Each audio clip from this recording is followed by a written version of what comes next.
Jaya plus செய்திகளுக்காக சுகன்யா மனோகரன். செய்திகளை விரிவாக பார்ப்பதற்கு முன்னதாக தலைப்புச் செய்திகளை பார்க்கலாம்.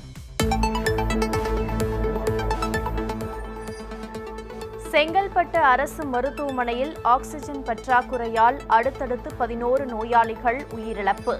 சம்பவம் குறித்து உரிய விசாரணை நடத்தப்படும் என மாவட்ட ஆட்சியர் உறுதி.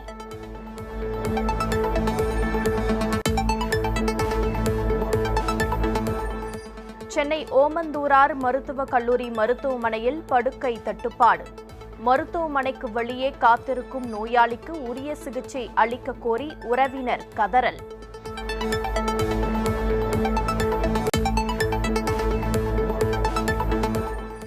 சென்னை ராஜீவ்காந்தி அரசு மருத்துவமனையில் கொரோனா நோயாளிகள் அனுமதிக்க இடமில்லாததால் ஆம்புலன்ஸ்களிலேயே காத்திருக்கும் அவலம். சமூக வலைதளங்களில் வெளியான வீடியோவால் அதிர்ச்சி.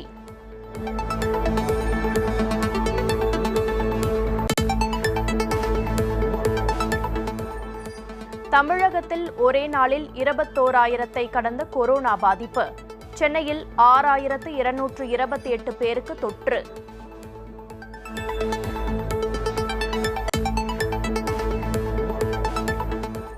தமிழகத்தில் ஒரே நாளில் கொரோனாவுக்கு 144 பேர் பலி. ஒட்டுமொத்த உயிரிழப்பு 14,600 கடந்தது.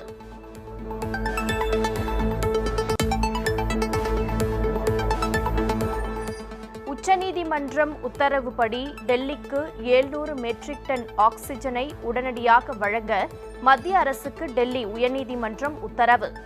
ஆக்ஸிஜன் டேங்கர்கள் இருந்தும் வழங்க மறுப்பது ஏன் என்றும் கேள்வி.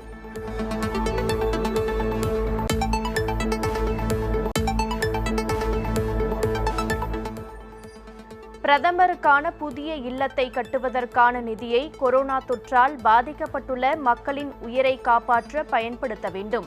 மத்திய அரசுக்கு காங்கிரஸ் கட்சி வலியுறுத்தல்.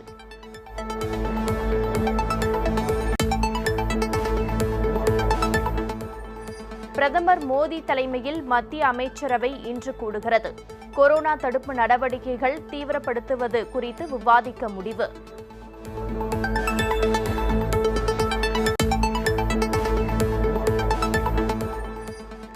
மேற்கு வங்க முதலமைச்சராக 3வது முறையாக மமதா பானர்ஜி இன்று பதவியேற்பு. கொரோனா பரவல் காரணமாக எளிமையாக பதவியேற்பு விழாவை நடத்த முடிவு.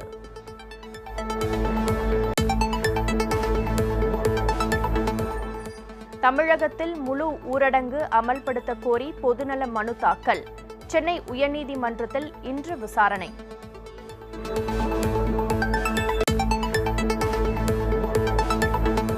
தமிழகத்தில் அடுத்த அறிவிப்பு வரும் வரை வங்கிகள் பிற்பகல் 2 மணி வரை மட்டுமே செயல்படும். மாநில வங்கிகள் நிர்வாக குழு அறிவிப்பு.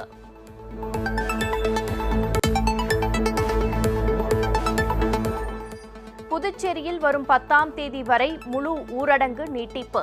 கூட்டம் கூடுவதை தவிர்க்க தேநீர் கடைகளை மூடவும் உத்தரவு.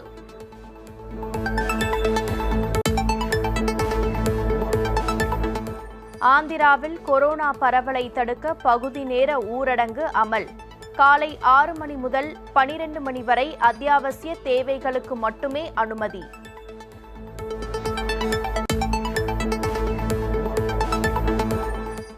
எல்லை தாண்டி மீன் பிடித்ததாக கைது செய்யப்பட்ட 86 தமிழக மீனவர்கள் நிபந்தனையுடன் விடுதலை. 11 நாட்டு படகுகளையும் விடுவித்தது இலங்கை நீதிமன்றம்.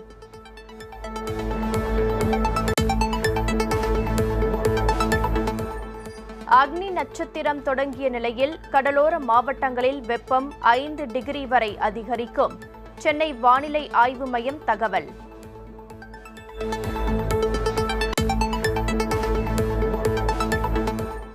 கொரோனாவுக்கு எதிராக இணைந்து பணியாற்றுவது குறித்து இந்தியா, இங்கிலாந்து பிரதமர்கள் ஆலோசனை. 10,000 கோடி ரூபாய் மதிப்பில் வர்த்தக முதலீடு செய்வது குறித்தும் விவாதம்.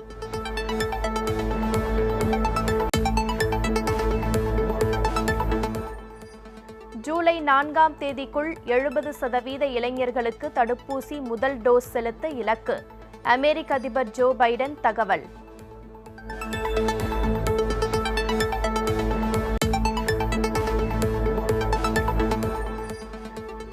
நடப்பு ஆண்டுக்கான ஐபிஎல் கிரிக்கெட் தொடர் தற்காலிகமாக ரத்து. வீரர்கள் உள்ளிட்டோருக்கு தொற்று உறுதியானதை அடுத்து பிசிசிஐ நடவடிக்கை.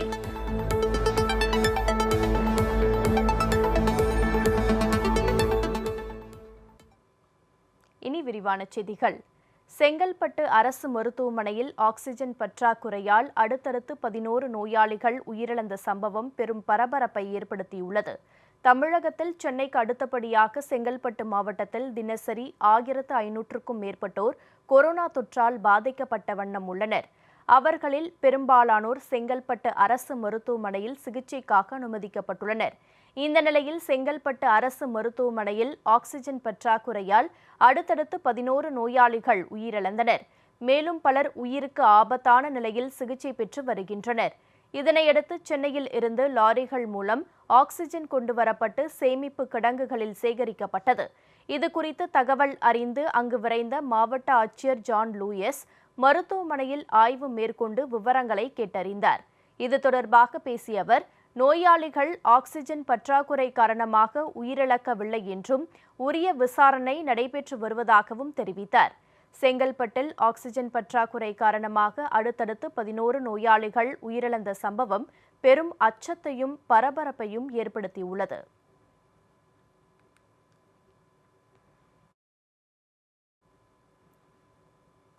சென்னை ஓமந்தூரார் மருத்துவக் கல்லூரி மருத்துவமனையில் போதிய இடமில்லாததால் மருத்துவமனைக்கு வெளியே காத்திருந்த கொரோனா நோயாளிக்கு சிகிச்சை அளிக்க கோரி அவரது உறவினர் ஒருவர் கதறும் வீடியோ காண்போரை கலங்க வைத்துள்ளது.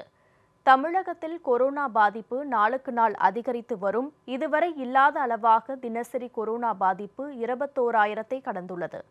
சென்னை ஓமந்தூரார் மருத்துவக் கல்லூரி மருத்துவமனையில் நோயாளிகளை அனுமதிக்க போதிய இடமில்லாததால் நோயாளிகள் ஆம்புலன்ஸிலேயே வைக்கப்பட்டு மருத்துவமனைக்கு வெளியே காத்திருக்கும் அவலநிலை ஏற்பட்டுள்ளது. அவ்வாறு காத்திருந்த கொரோனா நோயாளிகளில் ஒருவர் ஆபத்தான நிலையில் இருப்பதாகவும் அவருக்கு உடனடியாக சிகிச்சை அளிக்க கோரியும் உறவினர் ஒருவர் கதறும் வீடியோ சமூக வலைதளங்களில் வேகமாக பரவி வருகிறது.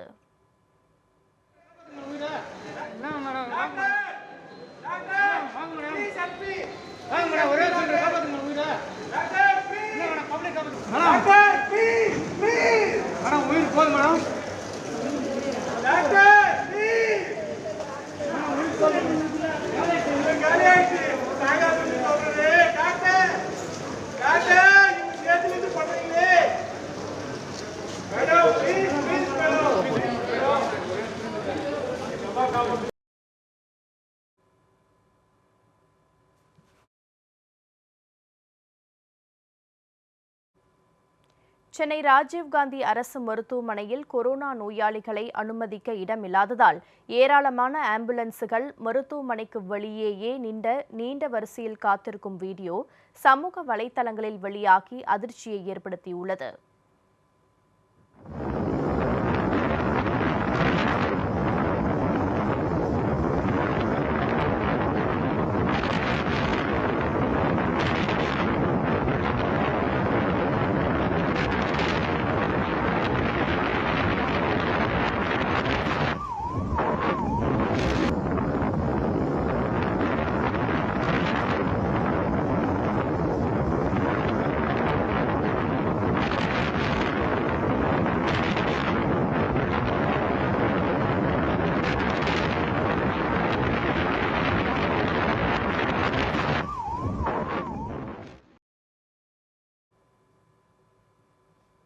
சேலம் அரசு மருத்துவமனையில் ஆக்ஸிஜன் சிலிண்டர் தட்டுப்பாடு ஏற்பட்டதாக ஜெயா பிளஸ் தொலைக்காட்சியில் செய்தி வெளியிட்டதன் எதிரொலியாக உடனடியாக ஆக்ஸிஜன் வசதி ஏற்படுத்தப்பட்டது.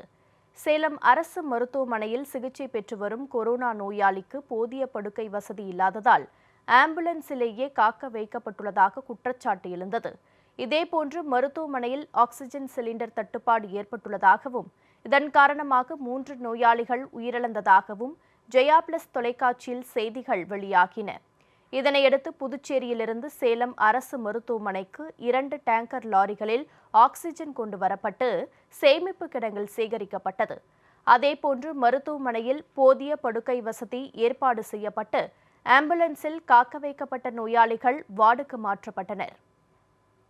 ஆக்சிஜன் பற்றாக்குறை காரணமாக டெல்லி மருத்துவமனைகளில் நோயாளிகள் பலர் உயிரிழந்ததை அடுத்து இது தொடர்பாக உச்சநீதிமன்றம் தாமாக முன்வந்து விசாரணை நடத்தி வருகிறது.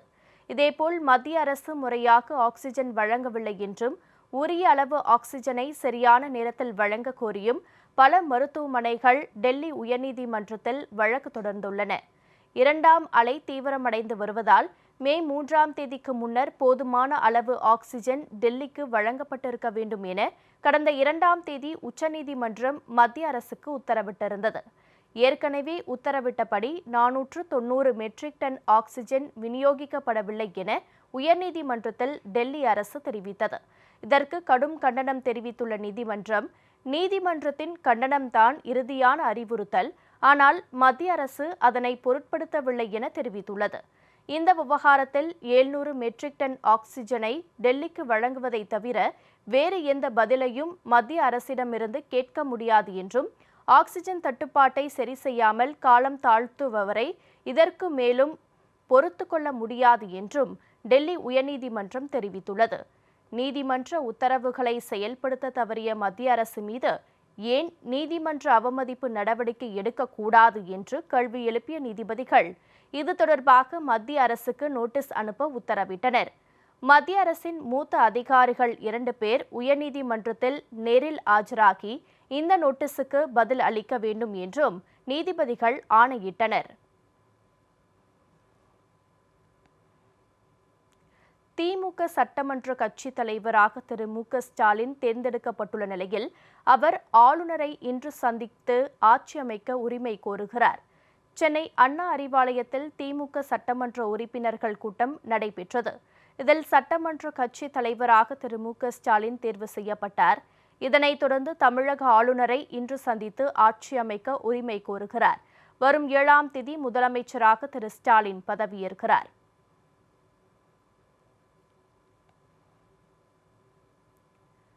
தமிழகத்தில் முழு ஊரடங்கை செயல்படுத்த கோரி சென்னை உயர்நீதிமன்றத்தில் தாக்கல் செய்யப்பட்ட மனு மீது இன்று விசாரணை நடைபெறுகிறது.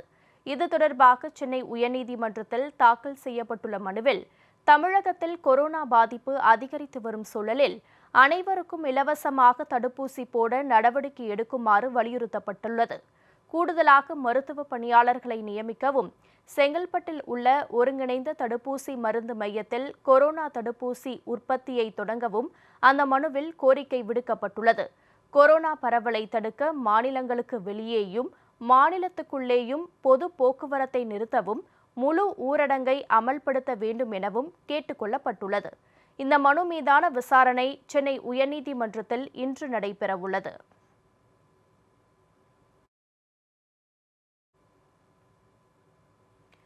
தமிழகத்தில் அடுத்த அறிவிப்பு வரும் வரை வங்கிகள் பிற்பகல் 2 மணி வரை மட்டுமே செயல்படும் என மாநில வங்கிகள் நிர்வாக குழு அறிவித்துள்ளது. தமிழகத்தில் கொரோனா கட்டுப்பாடுகள் காரணமாக வங்கிகள் பிற்பகல் 2 மணி வரை மட்டுமே செயல்படும் என கடந்த மாதத்தில் அறிவிப்பு வெளியானது. இந்த நிலையில் மாநில வங்கிகள் நிர்வாக குழு வெளியிட்டுள்ள அறிக்கையில் வங்கிகள் செயல்படும் நேரம் தொடர்பாக அரசுக்கு பரிந்துரை அளிக்கப்பட்டுள்ளதாகவும், இது குறித்த மறு அறிவிப்பு வரும் வரை வங்கிகள் பிற்பகல் 2 மணி வரை மட்டுமே செயல்படும் என்றும் தெரிவிக்கப்பட்டுள்ளது.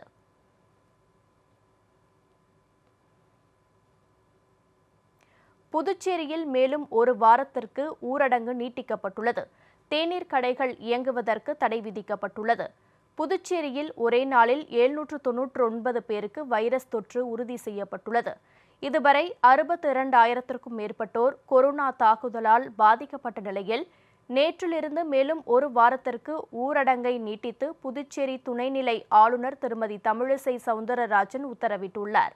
அதன்படி வரும் 10ஆம் தேதி வரை வணிக வளாகங்கள், பெரிய கடைகள் அனைத்தும் தொடர்ந்து மூடப்படுகின்றன. தேநீர் கடைகளில் மக்கள் அதிக எண்ணிக்கையில் கூடுவதால் அவை இயங்குவதற்கு தடை விதிக்கப்பட்டுள்ளது. மதுபான கடைகள் வரும் 10ஆம் தேதி வரை மூடப்படும் என தெரிவிக்கப்பட்டுள்ளது. கடற்கரை சாலை, பூங்காக்கள் ஆகியவற்றை மூடவும் மாவட்ட நிர்வாகம் உத்தரவிட்டுள்ளது. மளிகை, காய்கறி கடைகள், இறைச்சி மற்றும் மீன் விற்பனை ஆகியவற்றுக்கு அனுமதி அளிக்கப்பட்டுள்ளது.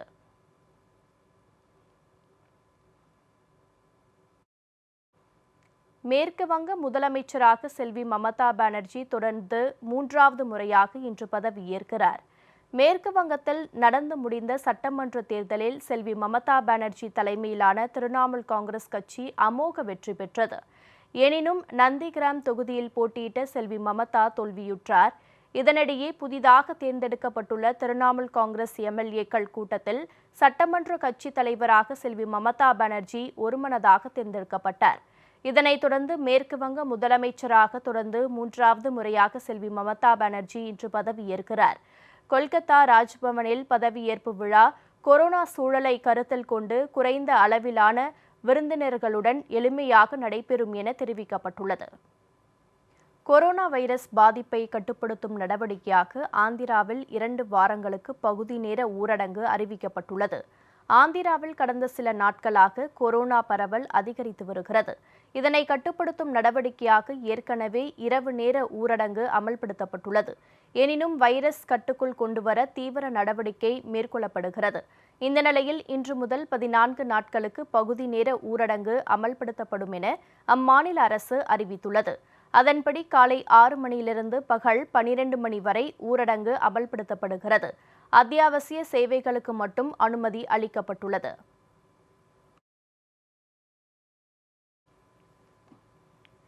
கேரளா, ஆந்திரா, ராஜஸ்தான், உத்தரகாண்ட் உள்ளிட்ட மாநிலங்களில் கொரோனா பாதிப்பு தொடர்ந்து அதிகரித்து வருகிறது. மகாராஷ்டிராவில் ஒரே நாளில் 51,880 பேருக்கு புதிதாக தொற்று ஏற்பட்டுள்ளது. 891 பேர் உயிரிழந்தனர். கர்நாடகாவில் ஒரே நாளில் 44,631 பேருக்கு கொரோனா தொற்று ஏற்பட்டுள்ளது. 292 பேர் கொரோனாவால் உயிரிழந்துள்ளனர். 4,64,363 பேர் கொரோனாவுக்கு சிகிச்சை பெற்று வருகின்றனர்.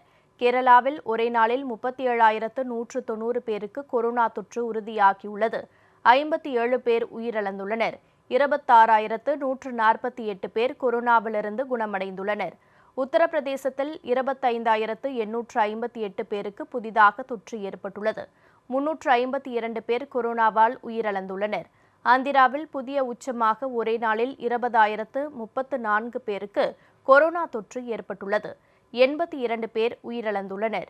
ராஜஸ்தான் மாநிலத்தில் 16,974 பேருக்கும், பீகாரில் 14,794 பேருக்கும், குஜராத் மாநிலத்தில் ஒரே நாளில் 13,050 பேருக்கும், மத்திய பிரதேசத்தில் 12,236 பேருக்கும், கோவாவில் 2,814 பேருக்கும் புதிதாக கொரோனா தொற்று ஏற்பட்டுள்ளது.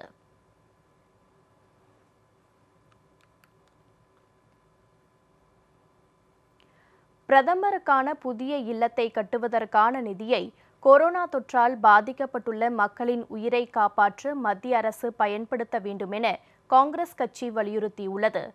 சென்ட்ரல் விஸ்டா திட்டத்தின் கீழ் புதிய நாடாளுமன்ற கட்டிடம் கட்டுவதற்கான சுற்றுச்சூழல் அனுமதியை மத்திய அரசு வழங்கியுள்ளது. முதற்கட்டமாக அடுத்த ஆண்டிற்குள் பிரதமரின் இல்லம் கட்டி முடிக்கப்படும் என அறிவித்துள்ள மத்திய அரசு இதற்கான கட்டுமான பணிகளை அத்தியாவசிய சேவையில் இணைத்து பணிகளை தொடங்கியுள்ளது. இதற்கு கண்டனம் தெரிவித்துள்ள காங்கிரஸ் எம்பி திரு ராகுல் காந்தி 13,450 கோடி ரூபாயை மத்திய அரசு சென்ட்ரல் விஸ்டா திட்டத்திற்காக பயன்படுத்துவதாகவும், இந்த நிதியை 45 கோடி மக்களுக்கு தடுப்பூசி போடுவதற்காகவோ, 1 கோடி ஆக்சிஜன் சிலிண்டர்கள் வாங்குவதற்காகவோ, 2 கோடி குடும்பங்களுக்கு 6,000 ரூபாய் வழங்குவதற்காகவோ பயன்படுத்தி இருக்கலாம் என குறிப்பிட்டுள்ளார். ஆனால் மக்களின் உயிரை விட பிரதமருக்கு அவரது கௌரவமே பெரியதாகிவிட்டது எனவும் திரு ராகுல் காந்தி குறிப்பிட்டுள்ளார். காங்கிரஸ் பொதுச் செயலாளர் திருமதி பிரியங்கா காந்தி வெளியிட்டுள்ள ட்விட்டர் பதிவில், நாடு முழுவதும் ஆக்சிஜன் இல்லாமலும் மருத்துவமனைகளில் போதிய படுக்கைகள் இல்லாமலும் மக்கள் திண்டாடி வரும் நிலையில் 13,450 கோடி ரூபாய் செலவில் பிரதமருக்கு புதிய இல்லம் கட்டுவதற்கு கண்டனம் தெரிவித்துள்ளார். இந்த நிதியை மக்களின் உயிரை காப்பாற்ற பயன்படுத்த வேண்டும் எனவும் திருமதி பிரியங்கா காந்தி வலியுறுத்தியுள்ளார். காங்கிரஸ் செய்தி தொடர்பாளர் திரு ரந்தீப் சிங் சுர்ஜிவாலா வெளியிட்டுள்ள ட்விட்டர் பதிவில், நாட்டு மக்கள் கொரோனாவுக்கு இரையாகி வரும் நிலையில் மன்னர் தனக்காக புதிய அரண்மனையை கட்டி வருவதாக பிரதமரை சாடியுள்ளார்.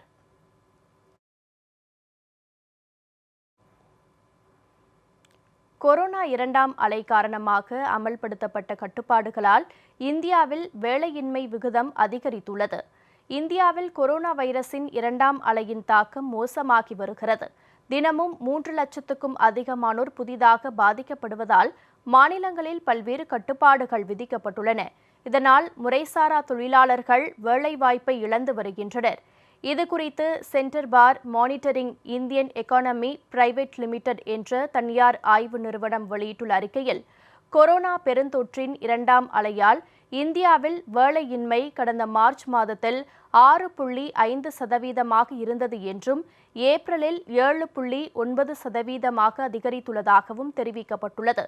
தொற்று பரவல் தொடர்ந்து தீவிரமடைந்து வருவதால் எதிர்வரும் காலத்தில் வேலை இழப்பு மேலும் அதிகரிக்கும் என பொருளாதார வல்லுநர்கள் தெரிவித்துள்ளனர். செய்திகளை தொடர்ந்து பார்க்கலாம். சிறிய இடைவேளைக்கு பிறகு